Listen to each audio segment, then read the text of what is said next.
Okay, now welcome back to the class of comprehension, all my dear students of class 9th। और अब मैं इसको आपको समझा रहा हूँ। जो कॉम्प्रहेंशन मैंने अभी पढ़ा था, जो मैंने आपके सामने अभी बोला था, उसका मैं थोड़ा थोड़ा आपको मतलब भी समझाता हूँ। एग्जैक्ट नहीं बता सकता हूँ, और एग्जैक्ट कोई भी नहीं बताता, क्योंकि ट्रांसलेशन कभी भी हमें समझने में मदद नहीं करता। हमेशा सिचुएशन, जो उसकी स्थिति होती है, उस सेंटेंस की जो कंडीशन होती है, उसके थ्रू हम उसका मतलब निकालते हैं। बाकी अब ये भी नहीं है कि जहाँ पर रेड है तो रेड का मतलब लाल होता है, तो लाल को आप काला समझ लें, ऐसा भी नहीं है। लेकिन लाल को आप लाल जानें, लेकिन ज़रूरी नहीं कि जहाँ पर जो इंग्लिश दी गई है उसमें हर एक वर्ड को ट्रांसलेट करके और फिर आप उसकी हिंदी को समझने की कोशिश करें। अगर आप ऐसा करेंगे so you will be making a huge mistake, a big mistake in your life. और कभी भी आप ना तो अंग्रेजी समझ सकते हैं और ना ही दूसरों को समझा सकते हैं।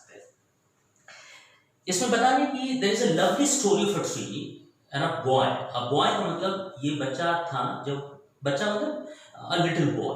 तो इसमें एक स्टोरी को बाइंड करा गया, बांधा गया है, जिसमें एक पेड़ है और एक बहुत छोटा बच्चा, एक लिटिल बॉय है, उसकी दोस्ती के बारे में बताया। देखिए, इस कॉम्प्रहेंशन से जो मैंने ये पढ़ा अभी, कॉम्प्रहेंशन इससे एक बात समझ में आती है कि नेचर हमको बहुत कुछ देता है और ताउम्र देता चला आता है। लेकिन एक सबसे बड़ा सवाल आता है, डू वी पे बैक टू द नेचर? क्या हम नेचर को पे करते हैं? क्या हम उसको उसकी दी गई चीजों को दूसरे तरीके से पे बैक करते हैं? और आज अगर हम पे बैक नहीं कर रहे हैं, जो नेचर हमको दे रहा है, हम जब नेचर के खिलाफ जाकर के कोई काम कर रहे हैं, तो उसी में आप देखते हैं कि जो आपका डिजास्टर हम देखते हैं, या जो नेचुरल कैलामिटी है, अक्सर बाढ़ आ गई, अर्थक्वेक आ गया, है ना, फ्लड वगैरह आप देखते हैं। तो ये क्यों है? क्योंकि जो नेचर हमको दे रहा है, हम नेचर के हिसाब से उसको वापसी नहीं कर रहे हैं। नेचर तो हमको बहुत कुछ दे रहा है, पेड़ हमको क्या नहीं दे रहा। आज आप सोचो कि पेड़ जो है वो ऑक्सीजन हमको दे रहा है, राइट?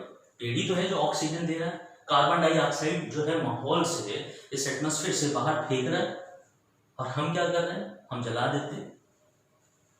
तो जो आप पेड़ जला रहे हैं, तो आप जाहिर सी बात है कार्बन डाइऑक्साइड को आप कहीं ना कहीं उसको रीमेक कर रहे हैं, आप उसको प्रोड्यूस करने का काम कर रहे हैं, नहीं कर रहे हैं।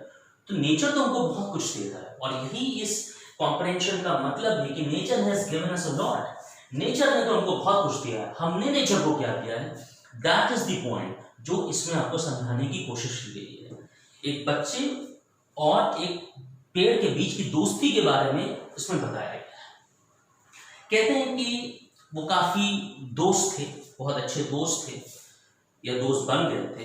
एक दिन वो जो बच्चा है, वो जो लिटिल बॉय है, वो ट्रंक ऑफ द ट्री, यानी कि जो पेड़ का वो जो हिस्सा जो मैंने आपको बताया था, जो शांत मैंने बताया था, जो डाल मैंने बताई थी, उसके नीचे वो बैठा हुआ, राइट। और उसका क्या नाम, थोड़ा सा चिल्ला रहा था, रो रहा था, यानी कि वो उस पेड़ की छाया में बैठ करके वो कहीं ना कहीं रो रहा था, चिल्ला रहा था। अब वो चिल्ला रहा था तो किस बात के लिए चिल्ला रहा था? इसमें पॉइंट आया, ही वाज हंग्री, पहला पॉइंट। यानी कि पहली बार जब वो रोया, उस पेड़ की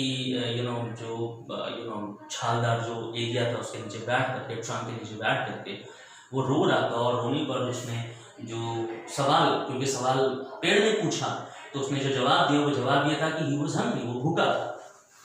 तो पेड़ ने देखिए क्या करा, पेड़ का कॉन्ट्रीब्यूशन देखिए, यहां से वो कॉन्ट्रीब्यूट कर रहा है, और कब तक कॉन्ट्रीब्यूट कर रहा है? जब तक कि वो बूढ़ा नहीं हो चुका है। तो जब छोटा था, उसको खाना नहीं था, तो पेड़ ने कहा कि आप मेरे ब्रांचेस से फलों को तोड़ लीजिए और अपनी भूख को खत्म कर लीजिए। कितनी बड़ी बात है, ये पेड़ कहता है, और वो छोटा लड़का वैसा ही करता है। तो आज आप देखें ना कि पेड़ पौधों को क्या नहीं देते हैं। फिर बात आती है, हम तो कट कर रहे हैं, उनको दुनिया से खत्म करने का काम कर रहे हैं, तो वो हमको दे रहे हैं और हम दुनिया से खत्म करें। ये है कॉम्प्रहेंशन का मतलब, जो इसमें आपको समझाने की कोशिश की गई है। इसके बाद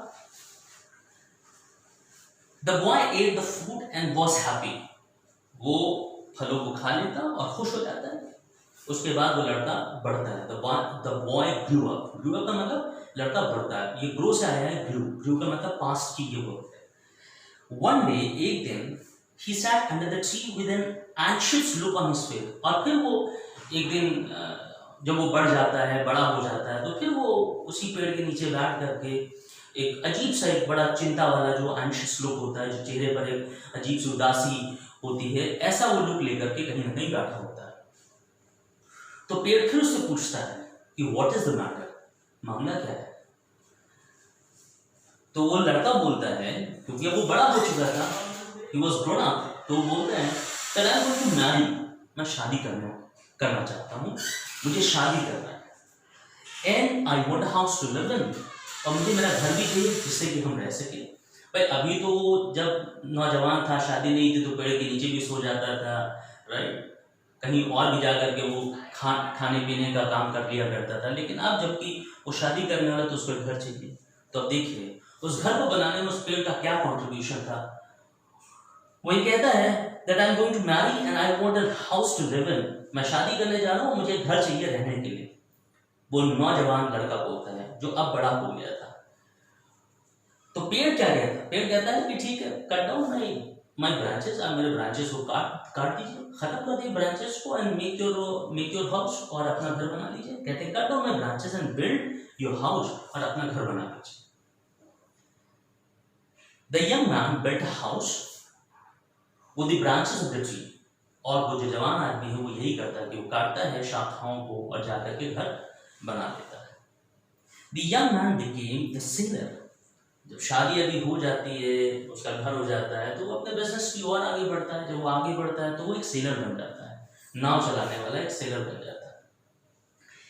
एक दिन फिर वो वरीड लुक के साथ, वही चिंता वाला लुक, वो फिर लेकर के उसी पेड़ के पास कहीं ना कहीं पहुंचता है, एंड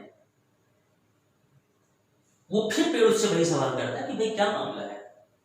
फिर मतलब आप सोचो ना कि एक आदमी नेचर के पास जा करके क्या क्या लेता है, क्या क्या मांगता है। मैंने बताया ऑक्सीजन सिलेंडर अगर कहीं हॉस्पिटल में आपको लेना पड़े जा करके, जब कभी कभी सांस नहीं आती है, अभी जब कोविड चल रहा है, ऑक्सीजन की कमी हो जाती है, तो क्या होता है, बाकायदा पल्स रेट वगैरह चेक करने के बाद आपको ऑक्सीजन सिलेंडर दिया जाता है, यानी कि ऑक्सीजन पर रखा जाता है। एक एक दिन का चार्ज जो है वो हजारों में होता है। कभी आपने सोचा है कि पेड़ हमको कितनी ऑक्सीजन दे रहा है, उसके बावजूद हम काट के घूमते हैं। ये इसका मतलब है, इस कॉम्प्रेंशन का ये मतलब है। तो फिर उसी लोग के साथ वो ट्री के पास पहुंचता है, और फिर से उससे बोलता है कि भाई मामला क्या है, बताइए मेरे को। तो वो बताता है my captain is a cruel fellow, जो मेरा कैप्टन है वो बहुत ही क्रूअल फेलो है, बहुत ही मतलब खराब फेलो है, and I want a ship of my own, और मुझे अपना खुद का शिप चाहिए। वो ये कहता है कि भाई देखिए ऐसा है कि मेरा जो कैप्टन जो है, जो मेरा जो फेलो है, he is very much cruel, वो बहुत क्रूअल है, बहुत निर्दयी है, और मुझे अपना खुद का अब जो है वो शिप चाहिए। देखिए इंसान की जो जरूरियात हैं वो डे बाय डे बढ़ती जाती है, नेचर की नहीं। अब क्या होता है, ये वो सेलर बोलता है, तो वो कहता है cut down my trunk and build a ship. अब आप ऐसा करिए, आप मेरा जो ट्रंक है, जो वो जो ब्रांचेस हैं, ब्रांचेस के साथ जो मतलब जो हिस्सा एक्चुअली जिससे ब्रांचेस निकलती हैं वो ठोस होता है, मैसिव होता है। तो वही कहते हैं कि आप मेरे ट्रंक को कट कर दीजिए और जाइए आप अपना शिप बना दीजिए, आप अपना जो काम है वो आप खुद करना शुरू कर दीजिए। सो ऐसा करने के बाद वो अपना शिप बना लेता है। अल्टीमेटली सेलर को कहीं ना कहीं नुकसान उठाना पड़ता है, और उसका जो शिप होता है वो लॉस हो जाता है, यानी कि खत्म हो जाता है, बिजनेस उसका खत्म हो जाता है। और फिर वो एक हेल्पलेस आदमी होने के तौर पर, एक ऐसा जिसको असहाय बोलते हैं, एक असहाय आदमी होने के तौर पर वो वापसी करता है। और वापसी कैसे करता है, ऑन कोल्ड विंटर्स डे, जब बहुत ज्यादा ठंड होती है, और फिर वो उसी पेड़ के सामने खड़ा होता है। और कैसे खड़ा होता है, जब वो खड़ा होता है तो वो पेड़ कहीं ना कहीं एहसास करता है कि वो ठंडक की वजह से वो शिवर कर रहा होता है, कांप रहा होता है ऐसा। तो उसको देख करके, पेड़ को देख करके बड़ा अफसोस होता है। एंड देन ही आस्क, वो उससे पूछता है, कहता है, he said, वो कहता है make a fire of me, आप मेरे से आप आग ले लीजिए, मेरे से आप आग बना दीजिए। आप कैसे आग बनाते हैं, set stump of the tree, यानी कि जो पेड़ का जो ठूंठ होता है वो कहता है कि तुम ये स्टम्प मेरे से ले लो और तुम फायर बना लो, आग बना लो, एंड जो तुम्हें सर्दी हो रही है इसको तुम खत्म करो। तो देखिए वो ऐसा ही करता है, वो उस ठूंठ को काट करके आग बनाता है और हाथ कांपना शुरू कर देता है। The stump of unselfish tree burn in the fire. और होता क्या है कि वो जो स्टम्प होता है वो जो एक तरह से अनसेल्फिश होता है। अनसेल्फिश का मतलब जिसमें किसी भी तरह कोई भी चालाकी ना हो, अनसेल्फिश होता है। वो अपने आप को एक तरह से आग में ख़त्म करके, और कहीं ना कहीं ये जो आदमी कमज़ोर हो चुका था, बूढ़ा हो चुका था, उसका बिजनेस भी ख़त्म हो गया था, उसको वो हाथ सेकने का काम कराने का कहीं ना कहीं एक बहुत बड़ी वजह बन जाती, जिससे वो अपनी सर्दी को, अपनी ठंडक को दूर करता। तो आप देखिए, एक जो नेचर है, एक जो पेड़ है, ये जो हिमालयाज हैं, ये जो रिवर्स हैं, ये तो हमको सब दे रही हैं, हमसे ले नहीं रही हैं। तो कम से कम हमको भी इनको कुछ ना कुछ देना चाहिए। यानी कि हमें नदियों को गंदा नहीं करना चाहिए, हमें पेड़ों को ज़बरदस्ती काटना नहीं चाहिए, और कोशिश करें कि हम ज़्यादा से ज़्यादा जो है वो पेड़ों को उगाएं और ज़्यादा से ज़्यादा प्लांटेशन का काम करें।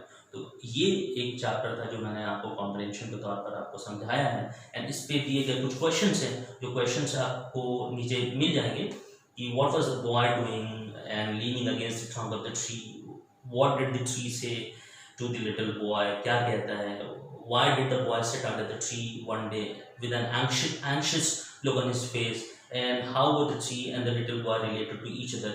ये सारे सवाल हैं जिन सवालों के जवाब आपको इसी कॉम्प्रिहेंशन से निकाल करके और कहीं ना कहीं अपनी कॉपी पर लिख करके हम तक पहुंचाना है। Till then, thank you so very much and goodbye for now.